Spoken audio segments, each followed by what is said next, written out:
Sed vosotros perfectos. Y si abrazaréis a vuestros hermanos solamente, ¿qué hacéis de más? ¿No hacen también así los gentiles? Sed, pues, vosotros perfectos, como vuestro Padre que está en los cielos es perfecto. Mateo 5, 47, 48. Quiera el bendito Espíritu Santo inspirar ahora la palabra mientras hacemos el esfuerzo para considerarla. 2. Dios requiere perfección, pues que yo soy Jehová vuestro Dios, vosotros por tanto os santificaréis y seréis santos, porque yo soy santo. Levítico 11:44. Esto lo debemos tener siempre en mente. Nada falto de perfección entrará en la presencia de Dios. 3. Adán y Eva pecaron en el jardín, por desobediencia, y transgredieron la ley de Dios. ¿Has comido del árbol de que yo te mandé que no comieses? Génesis 3:11. La transgresión de la ley es pecado o desobediencia. 1 Juan 3:4. Dios, siendo santo, no puede tolerar ni aun una manchita de pecado en su presencia. Muy limpio eres de ojos para ver el mal, ni puedes ver el agravio. Habacuc 1:13. Por consiguiente, antes de que un pecador pueda venir y estar en la presencia de Dios, tiene que arreglar su pecado. 4. Si no hubiera ley, entonces no habría justicia. La justicia demanda la ley, y cuando la ley entra en operación, entonces proyecta justicia. La ley no nos puede salvar. En los Romanos, leemos, porque por las obras de la ley ninguna carne se justificará delante del, porque por la ley es el conocimiento del pecado. Romanos 3:20. Eso es lo que la ley ha de hacer, mostrarnos nuestra necesidad de Cristo. De manera que la ley nuestro ayo fue para llevamos a Cristo, para que fuésemos justificados por la fe. Gálatas 3:24. 5. Dios, siendo justo y santo, tenía una demanda. Él tenía que demandar el pecador, por cuanto le había violado la ley, y la justicia demandaba que la pena fuese llevada a cabo. La pena por transgredir la ley de Dios es la muerte, porque la paga del pecado es muerte.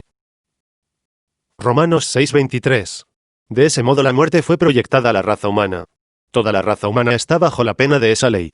De consiguiente, vino la reconciliación por uno, así como el pecado entró en el mundo por un hombre, y por el pecado la muerte, y la muerte así pasó a todos los hombres, pues que todos pecaron. Romanos 5:12. A ningún hombre que comete pecado, cual sea, no importa si es grande o chico, ese pecado debe ser arreglado antes de que el que lo cometió pueda venir y estar en la presencia del Dios Santo. Entonces, cuando Adán y Eva pecaron y transgredieron la ley, de allí en adelante fueron sujetos a muerte, por cuanto la ley tenía que llevarse a cabo. Por la transgresión de Adán todos nosotros caímos víctimas del pecado, de ese mismo modo, el pecado debe ser arreglado. Por cuanto todos pecaron, y están destituidos de la gloria de Dios. Romanos 3:23. 7. La ley separó al pecador de su hacedor, no habiendo para él alguna manera por la cual pudiera, alguna vez, venir a la presencia de Dios, a menos que ese pecado fuera arreglado. Dios, siendo justo, y siendo la fuente de toda justicia, no podía hacer ninguna otra cosa que aplicar la pena por esa transgresión. Y la pena era la muerte. Él dijo, porque el día que del comieres, morirás. Génesis 2:17. 8. Es un cuadro muy tenebroso el que tenemos aquí, mas hallamos un poco más adentro en la palabra, que amor es el mismo atributo de Dios, y Juan 4:16, y aun siendo amor, tenía que ser justo, por cuanto el amor es la justicia de Dios. Cuando Dios vio que sus hijos habían transgredido su ley, y que tenían que morir, el amor soberano vino para abrir el camino. No había otra cosa que se pudiera hacer. Habían transgredido su ley, y la pena era muerte. Empero el amor alcanzó a sus súbditos, y cuando el amor divino fue proyectado, la gracia soberana produjo el objeto de ese amor. 9. El amor de Dios produjo un sustituto que muriera y tomara el lugar del pecador culpable. A través del Antiguo Testamento ofrecían la sangre de los corderos, cabras, ovejas y toros, los cuales morían como sustitutos por el pecador. 10. Pero Dios tenía todo el tiempo en su mente al verdadero sustituto, el cual habría de venir. El verdadero objeto que habría de venir, era su Hijo unigénito, Génesis 3:15. Sabiendo que habéis sido rescatados de vuestra vana conversación, la cual recibisteis de vuestros padres, no con cosas corruptibles, como oro o plata, sino con la sangre preciosa de Cristo, como un cordero sin mancha y sin contaminación, ya ordenado de antes de la fundación del mundo, pero manifestado en los postrimeros tiempos por amor de vosotros. 1 Pedro 1:18-20. Los corderos y demás criaturas inocentes que murieron, fueron únicamente sombras del verdadero objeto. 11. Yo solamente amo la palabra. La palabra de Dios es la verdad. Me gusta quedarme cerca de la palabra, pues en el juicio tendré que dar cuenta de lo que he dicho. Si lo que he dicho es de la palabra, entonces no seré culpable por cuanto es la palabra de Dios, y Dios es responsable por su palabra. 12. En estos días vemos tanta edificación alrededor de personalidades. Oh, y es una desgracia, pues esto lo encontramos en nuestras iglesias. El pastor quizás tenga alguna cosita muy peculiar acerca de sí mismo, alguna pequeña emoción o algo así por el estilo.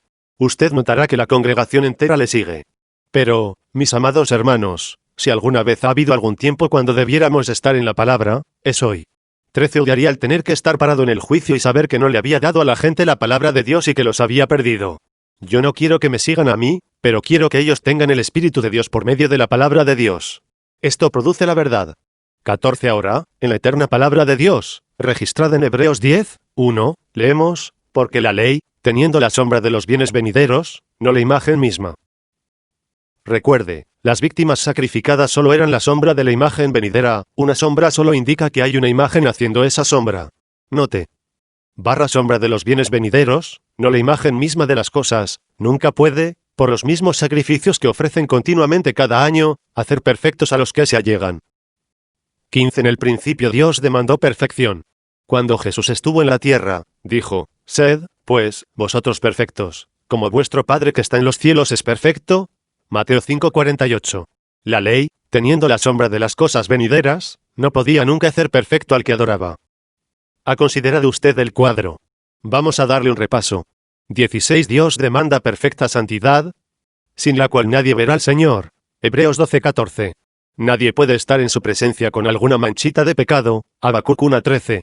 Jesús testificó de esto, y dijo que debemos ser perfectos, así como Dios en el cielo es perfecto. Mateo 5:48. La Biblia dice que la ley nunca puede hacer perfectos con los sacrificios a los que él se allegan. Hebreos 10, 1. 17 La ley no podía perfeccionar a nadie. Era solamente un maestro. Gálatas 3:24. Estos sacrificios, hechos cada año, no podían hacer perfecto al que se allegaba. Así que, nadie bajo la ley, o guardando la ley, podía ser perfeccionado. Hebreos 10, 2 continúa diciendo, de otra manera cesarían de ofrecerse. 18 Si hubiera alguna cosa que pudiéramos hacer para ser merecedores de venir ante la presencia de Dios, entonces Cristo hubo de morir en vano. No es el que guarda la ley, no con ideas legalistas, nada de nuestra propia santidad, nada de las cosas que pudiéramos dejar de hacer, tales como dejar de mentir, dejar de robar, dejar de fumar tabaco, dejar de ir a los teatros. Nada nos justificaría ante los ojos de Dios. Nada lo puede hacer.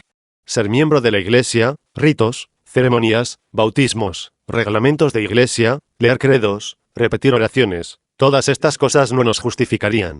Somos pecadores perdidos bajo condenación y sin ninguna manera de merecernos la salvación. Porque por gracia sois salvos por la fe, y esto no de vosotros, pues es don de Dios, no por obras, para que nadie se gloríe.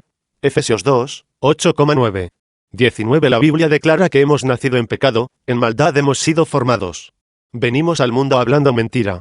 En el Salmo 51, 5, leemos, he aquí, en maldad he sido formado, y en pecado me concibió mi madre.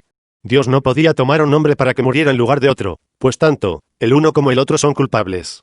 En la presencia de Dios, un arzobispo es tan culpable como el más bajo que vive de cantina en cantina. 20 En el Antiguo Testamento, la ley establecía que cuando un hombre pecaba, tenía que traer un sacrificio al altar para la expiación de su pecado. Él ponía las manos sobre el animal sacrificado, confesando sus pecados, sabiendo que era culpable y que la ley requería su muerte. El que se allegaba, degollaba el animalito el cual moría en su lugar. El pobre corderito, queriendo balar, con su vena yugular cortada, pataleando y temblando, derramaba su sangre, pues él era un tipo del Cordero de Dios. 21 El que ofrendaba llegaba a la conclusión de que por haber cometido adulterio, mentido o robado, era culpable por cuanto esa era su naturaleza. Él era una persona culpable, no necesariamente por sus deseos sino porque esa era su naturaleza. Él concluía que este inocente animal moría en su lugar.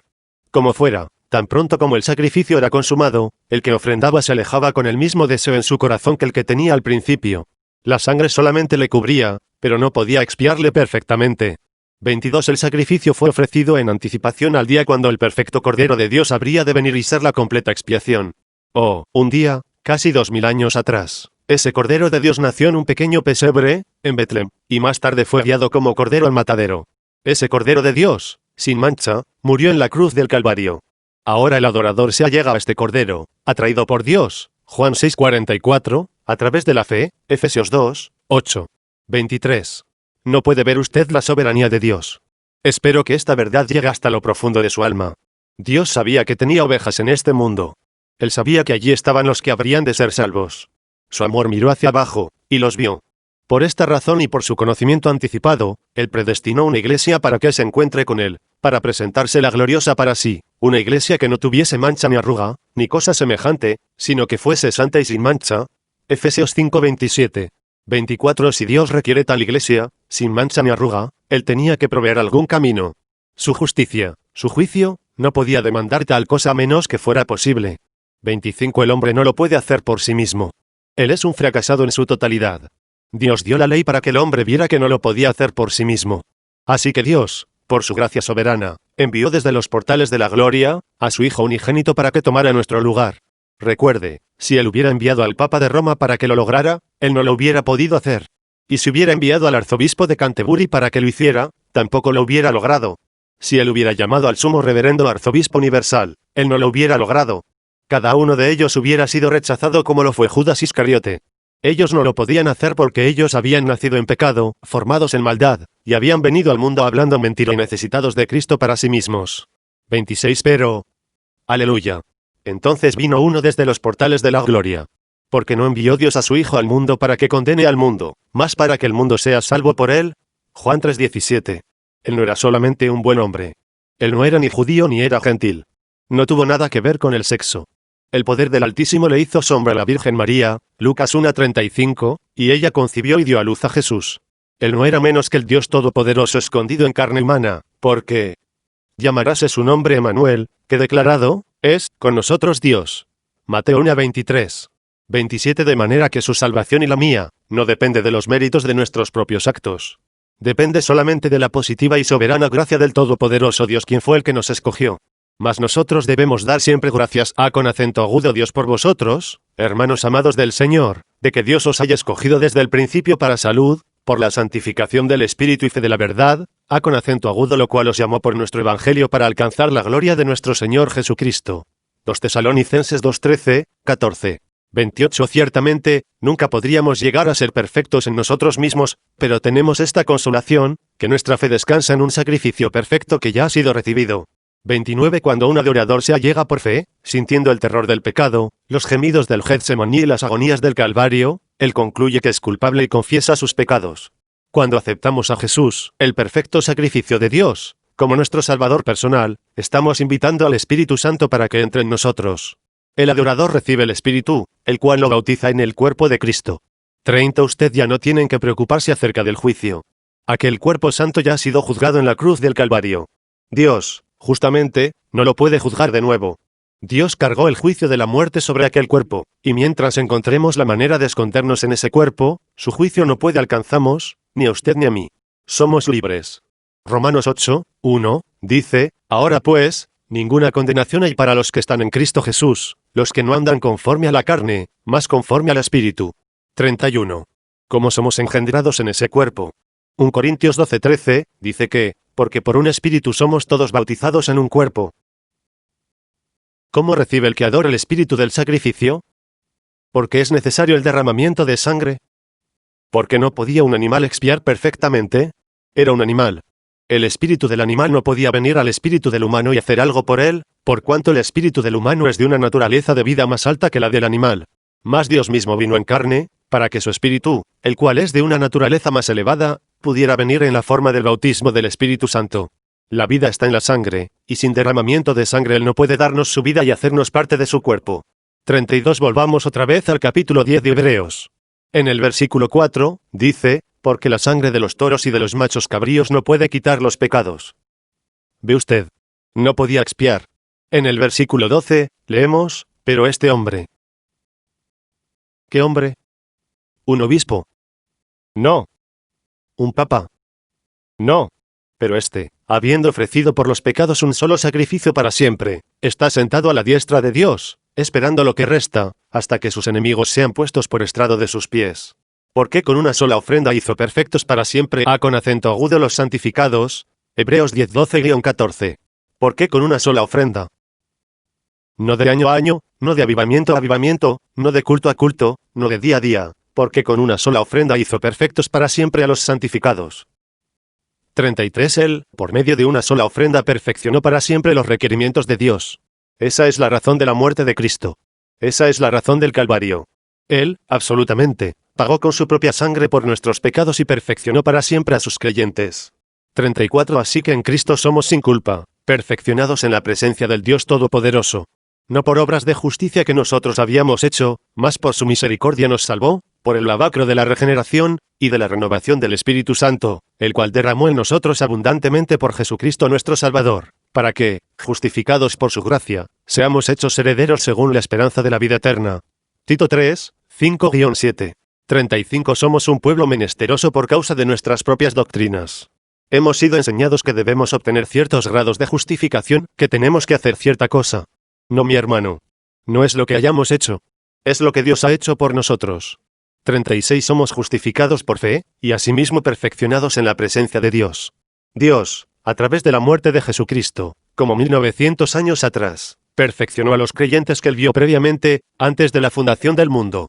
Bendito el Dios y Padre del Señor nuestro Jesucristo, el cual nos bendijo con toda bendición espiritual en lugares celestiales en Cristo, según nos escogió en Él antes de la fundación del mundo, para que fuésemos santos y sin mancha delante del en amor. Efesios 1, 3,4. 37 Él no solamente ha perfeccionado a sus creyentes, sino que los ha glorificado, pues en Romanos, leemos, porque a con acento agudo los que antes conoció, también predestinó para que fuesen hechos conforme a la imagen de su Hijo, para que Él sea el primogénito entre muchos hermanos, y a con acento agudo los que predestinó, a con acento agudo estos también llamó, y a con acento agudo. Os que llamó, a con acento agudo estos también justificó, y a con acento agudo los que justificó, a con acento agudo estos también glorificó. Romanos 8, 29, 30, 38 Ahora, volvamos otra vez a los primeros dos versículos de Hebreos 10. Porque la ley, teniendo la sombra de los bienes venideros, no la imagen misma de las cosas, nunca puede, por los mismos sacrificios que ofrecen continuamente cada año hacer perfectos a con acento agudo los que se allegan. De otra manera cesarían de ofrecerse, porque los que tributan este culto, limpios de una vez, no tendrían más conciencia de pecado. Hebreos 1 con acento agudo, 1,2. 39 La palabra conciencia, allí, en mi interpretación, es deseo. Si el que ofrenda, viene correctamente delante de Cristo, mirando su sufrimiento y ofreciéndose a sí mismo a Cristo, entonces el Espíritu Santo morará dentro del corazón humano. Los deseos de pecado son quitados. Leemos, de modo que si alguno está en Cristo, nueva criatura es, las cosas viejas pasaron, he aquí todas son hechas nuevas. 2 Corintios 5:17. 40 Sí también, en los Romanos se explica cómo, si uno vive conforme a la carne, de las cosas de la carne se ocupa, pero si alguno vive en el Espíritu, de las cosas del Espíritu se ocupa. Porque los que viven conforme a con acento agudo la carne, de las cosas que son de la carne se ocupan, mas los que conforme al Espíritu, de las cosas del Espíritu. Porque la intención de la carne es muerte, mas la intención del Espíritu, vida y paz, por cuanto la intención de la carne es enemistad contra Dios, porque no se sujeta a la ley de Dios, ni tampoco puede. Así que, los que están en la carne no pueden agradar a Dios. Mas vosotros no estáis en la carne, sino en el Espíritu, si es que el Espíritu de Dios mora en vosotros. Y si alguno no tiene el Espíritu de Cristo, el tal no es de él. Pero si Cristo está en vosotros, el cuerpo a con acento agudo la verdad está muerto a con acento agudo causa del pecado, mas el Espíritu vive a causa de la justicia. Romanos 8, 5-10. 41 Si la ley hubiera podido hacer eso, los sacrificios no hubieran cesado, pero siendo que no lo podían hacer, Cristo tuvo que morir para hacernos perfectos. Porque lo que era imposible a la ley, por cuanto era débil por la carne. Dios enviando a su Hijo en semejanza de carne de pecado, y a causa del pecado, condenó al pecado en a carne, para que la justicia de la ley fuese cumplida en nosotros, que no andamos conforme a con acento agudo la carne, mas conforme al Espíritu. Romanos 8, 3,4. 42 Amigos, hay tantas cosas que pudiéramos decir acerca de la perfección. Es tan fácil tratar de sacarle los ojos a alguien para tratar de aparecer un poquito más santo que los demás. Pero si tan solo pudiéramos mirar el verdadero cuadro, veríamos que es solamente por la gracia de Dios que somos lo que somos. 43 Hace algún tiempo, en el estado de Ohio, en donde estaba llevando a cabo unos cultos, aprendí una lección de la manera más dura.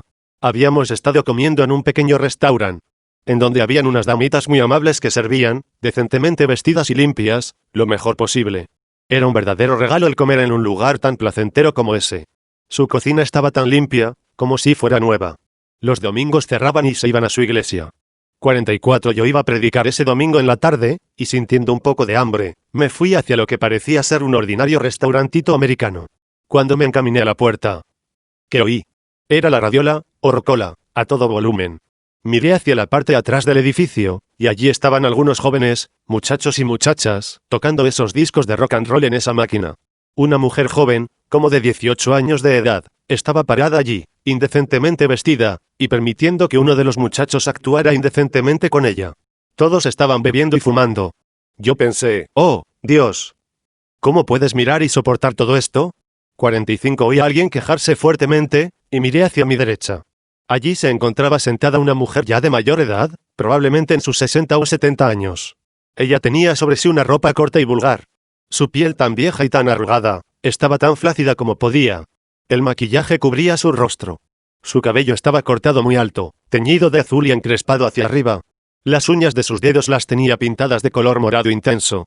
Los zapatos que traía, abiertos, mostraban las uñas de sus pies, pintadas de color morado. 46. Yo miraba tanto a ella como a los dos borrachos, los cuales estaban sentados a la mesa, frente a ella. Era en verano, pero allí estaba uno sentado con un sobretodo militar, viejo, y una bufanda gris alrededor de su cuello. Largas barbas colgaban de su cara. Eructando, él y su compañero se disculparon con ella, y tambaleándose, se fueron al privado. 47. Parado allí, le pregunté a Dios por qué no destruía tal impiedad, por qué no la hundía debajo de la tierra. Deseaba saber si mis pequeñas, Sara y Rebeca, tendrían que crecer en medio de tales disparates. Yo me dije, Dios, ¿cómo puedes tú, en tu gran santidad, soportar y mirar siempre tal cosa como esa, y no mandar un terremoto y hundirla? 48. Mientras me sostenía allí, condenando a la mujer, sentía al Espíritu de Dios. Me aparté atrás de la puerta, y una visión vino a mí. Veía al mundo dando vueltas con una franja roja alrededor. Vino tan cerca hasta que me vi yo mismo como un muchacho, haciendo cosas que no debía de haber hecho. Quizás no eran tan malas como las que acababa de ver, pero eran pecado. Cada vez que hacía algo malo, miraba una gran sombra negra ir hacia el cielo. Dios me podía haber matado por ese pecado. 49. Entonces vi, parado entre Dios y yo, a Jesucristo, ese perfecto sacrificio. Yo le vi, allí parado, con las espinas en su cabeza. Saliva pendiendo de su cara. Cada vez que mis pecados iban hacia Dios, Él los alcanzaba y los detenía. Como la defensa de un carro, me estaba protegiendo de la muerte. Cada vez que hacía algo malo, la santidad de Dios demandaba la muerte para mí. Ciertamente, su ley lo requiere. Empero cada vez que yo hacía algo malo, la sangre de Jesucristo actuaba como una defensa. La franja roja significaba que la sangre era eficaz para mí. 50. Me acerqué un poquito más a él y le podía oír decir, Padre, perdónale. Él no sabe lo que hace. 51. Miré hacia abajo, y vi un libro y un ángel haciendo registros allí a su lado. Estaba registrando mis pecados en el libro que tenía mi nombre. He llegado a la conclusión de que algún día esa franja de sangre será levantada y yo tendré que comparecer ante la presencia de Dios con mi vida pecaminosa. Vi que su misericordia detenía mi juicio completamente fuera. 52. Humildemente vine hacia él. Me arrodillé, y dije, oh, Jesús, Hijo de Dios, no soy digno de venir ante tu presencia, pero, por favor, ¿me perdonas por lo que he hecho? 53. Tocó su costado con su mano, y tomando el libro antiguo, escribió en él, perdón, y lo tiró atrás de él, y mis pecados desaparecieron. Entonces él me miró, directamente a mis ojos, mientras decía, ahora yo te he perdonado, pero tú la quieres condenar a ella. Entonces entendí lo que todo esto quería decir. 54. Cuando salí de la visión, me encaminé hacia ella, y dije, ¿cómo está usted? 55. Ella estaba bebiendo, y al mirar hacia arriba y verme, dijo, hola. 56. Dije, ¿me permite sentarme? Ella dijo, tengo acompañante. 57. Dije, no de esa manera, señora. Solo deseo hablar con usted por un momento. 58. Ella dijo, puede sentarse. 59. Le dije, señora, hace unos momentos, estando parado detrás de aquella puerta. 60. Comencé a contarle, y mientras lo hacía, lágrimas corrían por sus mejillas. Ella me dijo que no quería hacer aquellas cosas. Ella siguió diciendo, no señor. Mi padre fue un diácono en cierta iglesia. Yo fui criada en un hogar cristiano. Mi esposo y yo, éramos miembros exclusivos, y con nuestras 2 hijas vivíamos la vida cristiana. 61. Continuó diciendo cómo, después de su muerte, ella se extravió. Las muchachas la abandonaron, y ella disipó su vida. Pensaba que ahora ya no había más esperanza para ella. 62. Le hablé acerca del amor de Dios y cómo, misericordiosamente, Él perdona a través de Jesucristo. Ella dijo, ¿es usted el reverendo Branham, quien está teniendo cultos en el pueblo? 63. Le dije, yo soy. 64. Ella dijo, me avergüenzo de estar sentada en esta condición. ¿Piensa usted que hay oportunidad para mí? 65. Le dije, Jesús tiene sus brazos extendidos esperando que usted venga, señora. Quisiera venir a él. ¿Quisiera arrodillarse aquí mismo y orar conmigo? 66. Ella dijo, lo haré, señor. 67 La tomé de la mano. Ella era como de la edad de mi madre. La demás gente comenzó a mirarnos. La atmósfera cambió y tuvimos una antigua reunión. Dios salvó a esa mujer por su gracia. Se vistió y vino al culto, y hasta donde yo sé, ella está viviendo una vida cristiana hasta el día de hoy. 68 Sí. Dios le anda buscando a usted, no importa si ha pecado mucho o poco. Usted todavía es un pecador, y no puede ser reconciliado sino por Jesucristo, el todo suficiente sacrificio de Dios. En él, usted es perfeccionado para siempre. Hebreos 10, 1-4. 69 Piense en ello. No es algo que usted puede hacer. No se trata de corregir su conducta. No por obras, para que nadie se gloríe. Efesios 2, 9. Es una confesión de su error y de aceptar la gracia de Dios hacia usted, como leemos en los Romanos 10, 9, que si confesares con tu boca, Señor Jesús, y creyeres en tu corazón que Dios le levantó de los muertos, serás salvo. Esto lo trae usted a perfección. Perfección en Jesucristo. 70 Yo confío ahora, amigo mío, que usted se detendrá y hará su decisión. Quizás usted nunca había oído el camino de salvación, o quizás lo ha oído vez tras vez. Recuerde, usted lo está recibiendo o lo está rechazando. Piense seriamente acerca de la condición de su alma. 71 Usted pudiera decir, hermano Branham, cuando pueda dejar de fumar, cuando pueda dejar de tomar, cuando pueda arreglar esta cosa o la otra, yo vendría a ser un cristiano. 72 Esa no es la manera de hacerlo. Porque no viene tal como es usted. Recuerde las palabras del himno. Tal como soy, sin más decir, que a otro yo no puedo ir, y tú me invitas a venir, bendito Cristo, heme aquí. 73. ¿Por qué probar un sustituto, o por qué tratar de entrar por medio de su iglesia? ¿Por qué tratar de venir porque ya usted dejó sus malos hábitos? Venga por la vía de la perfección. Porque con una sola ofrenda hizo perfectos para siempre a con acento agudo los santificados. Hebreos 10:14. 74. ¿Cómo llegamos a ser santificados? Confiese sus pecados.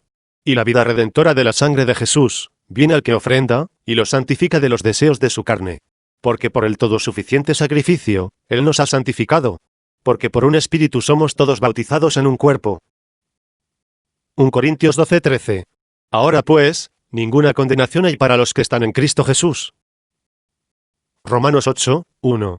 75 Si usted está tratando de andar en el espíritu, y todavía desea las cosas de la carne, el sacrificio no ha sido aplicado suficientemente por usted. Hebreos 10, 2 enseña que los que se ofrendan, una vez purgados, no tienen más deseos de pecado. 76 El Calvario fue el lugar donde el hombre y Dios fueron reconciliados. Fue el lugar donde la paz espiritual y la perfecta seguridad fueron traídas a la humanidad.